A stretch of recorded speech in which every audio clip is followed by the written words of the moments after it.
What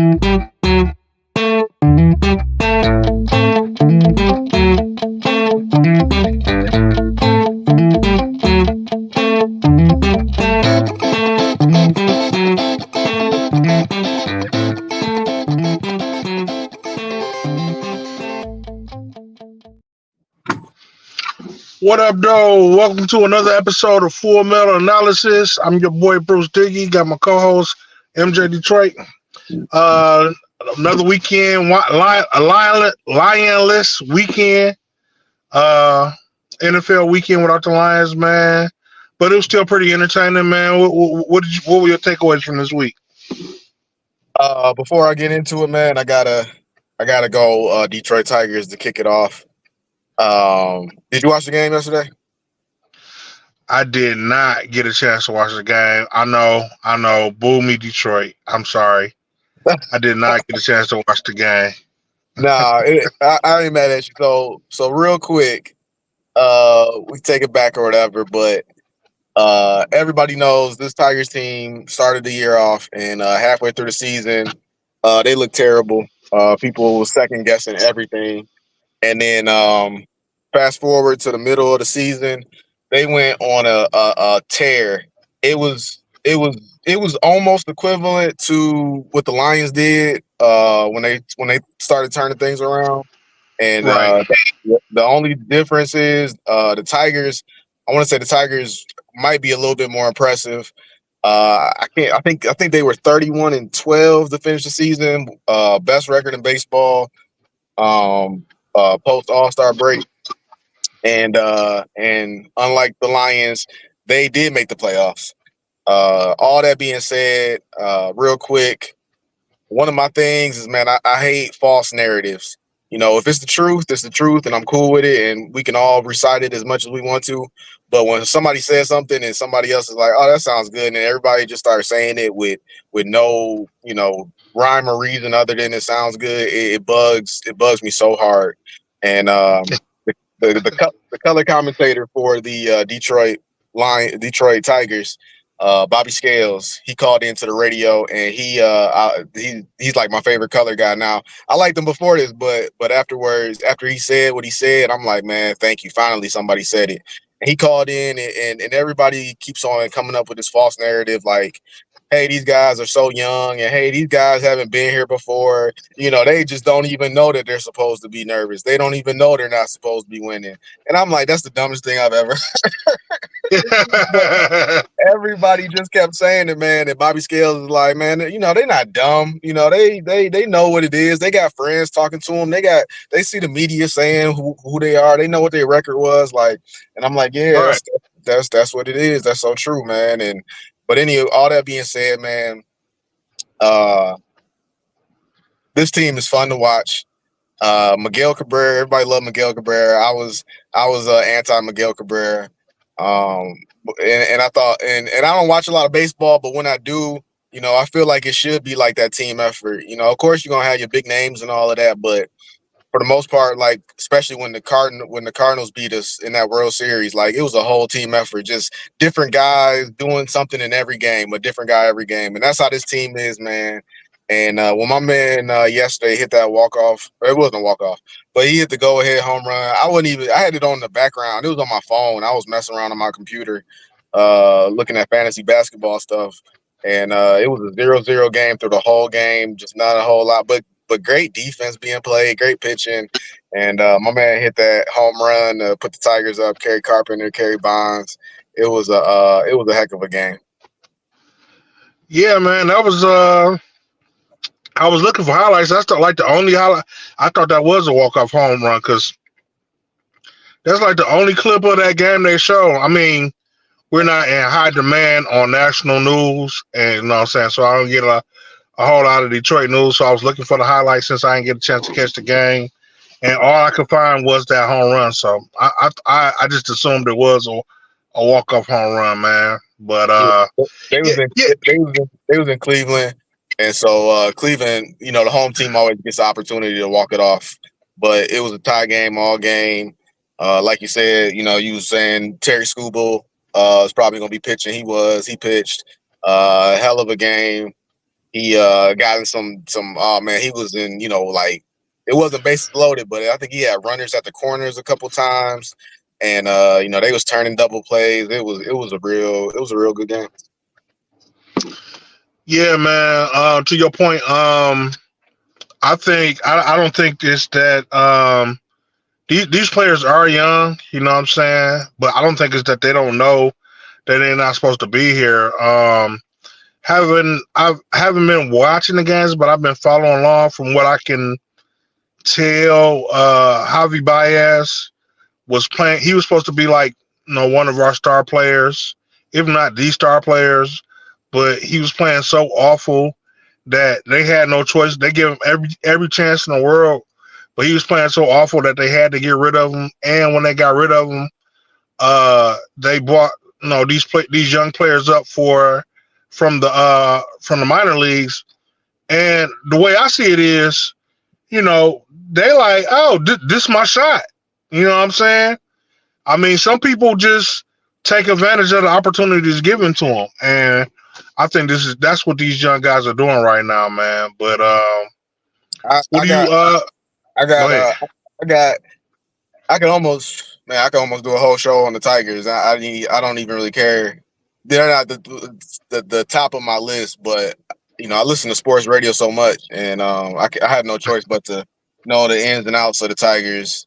And they was off Right. TV for a minute too. I will watch a Tigers game for background noise if need be. But anyway, but yeah, no, similar to Bob Quinn, um, uh, Al Avila, the former GM for the Tigers.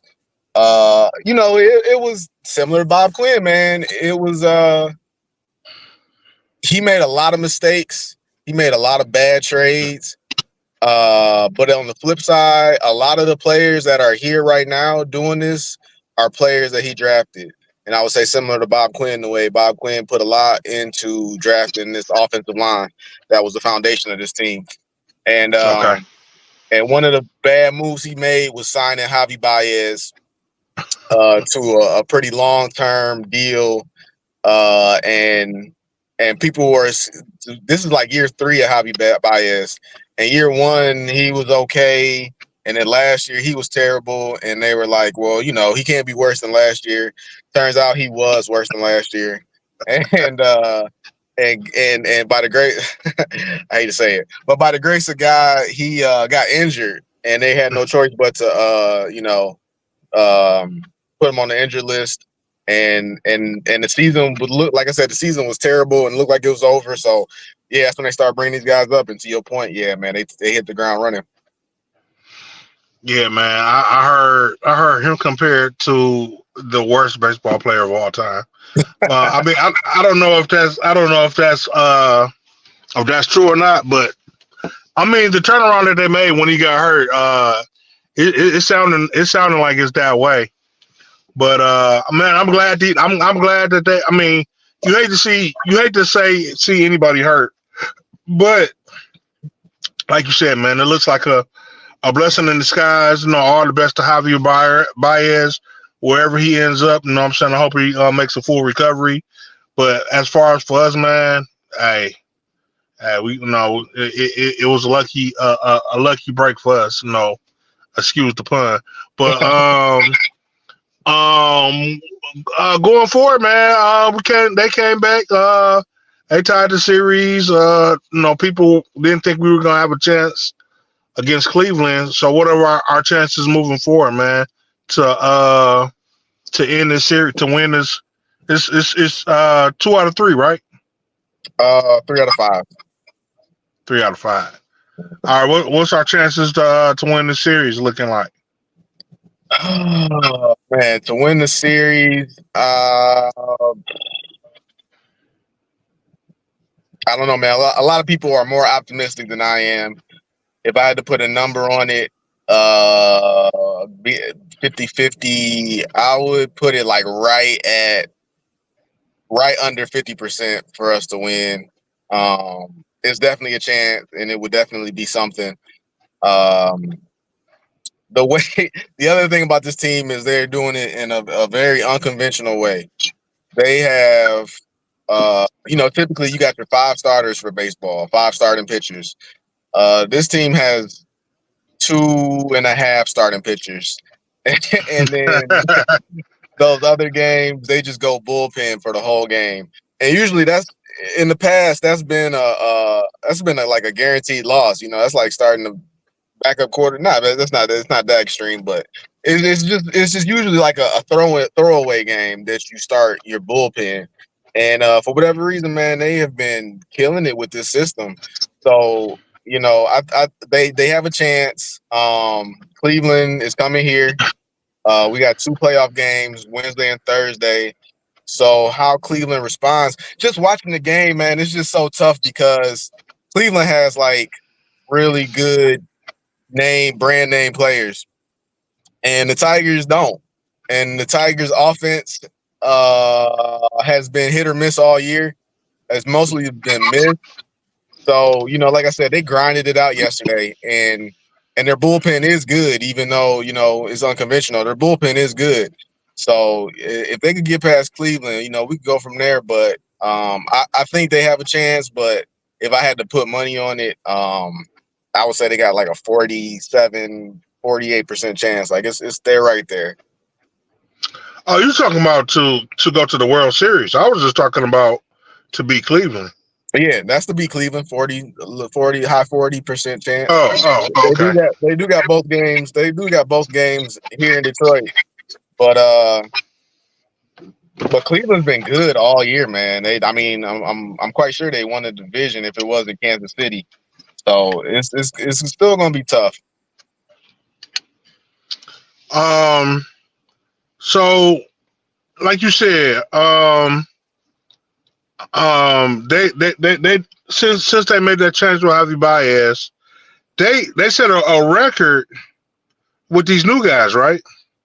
So even though they're not household names, I mean, didn't they win like something like 20 out of 27 games or some shit like that? It was essentially 30 out of 40, give or take. Yeah. Okay, so those 30 games, were they playing teams as good as Cleveland? Sprinkled in there, yeah. Yeah, your Baltimores, they beat the Yankees one time. They obviously beat Cleveland in there sometimes. So even though Cleveland got the household names, I'm saying we still got a good percentage. So I mean, the streak we on, wouldn't that put us above 40%? Maybe. You know what I'm saying? We won more than 40% of the game against those type of teams. So doesn't that increase our percentage? You got it's all how you feel about a wounded animal. Right now, Cleveland is a wounded animal. People they're that's a whole I should do a show on baseball. I got this whole thing. So in baseball, you got your relief pitcher, the closer. Closer comes in when you got the lead to close the game out. I think it's kind of newer in baseball, or maybe they've been doing it. I don't know. I'm not a baseball historian, but I hate it. Been around for a minute. No, I know the closer. I'm saying bringing the closer in the 9th inning in a tie game. That's not a save situation. A save situation is only when you have the lead, so that's when you bring your closer in typically. Right. But managers at some point started bringing in their closer in a tie game, and I never liked that. And anyway, point being is the Guardians brought in their closer tie game 9th inning. Actually, they brought him in the 8th, and they brought him back out for the 9th. And this guy is being compared to Mariano Rivera, moving up to being one of the best closers in baseball. And people saying he ain't been touched all year. And yeah, man, they hit that 2-3 run home run. Oh man, it was sweet. But anyway, Yeah, that being said, him being the best closer in baseball, and them having a team that they have, they're a wounded animal right now. And Okay. are the Tigers gonna, sometimes teams get that sense of accomplishment from doing something like that. and then the opposing team comes in and steals the momentum right back. Well, we're definitely gonna keep our eye on see what they do moving forward, man. I'm gonna try to catch these other two games. The next two games in Detroit, right? Next two games in Detroit. Game 5 will be in Cleveland if it is necessary. Hey, I mean, well, we got the best advantage. You know, what I'm saying home field of it, and home field is, and I mean, they did what they needed to do, win one in Cleveland. You know, what I'm saying, and bring the other two games home. So we'll see what these young cats do, man. You got any more on baseball, or you want to move on? No, that's it for my baseball minute. All right. Going on to other news. Your boy, you know, everybody in Detroit told me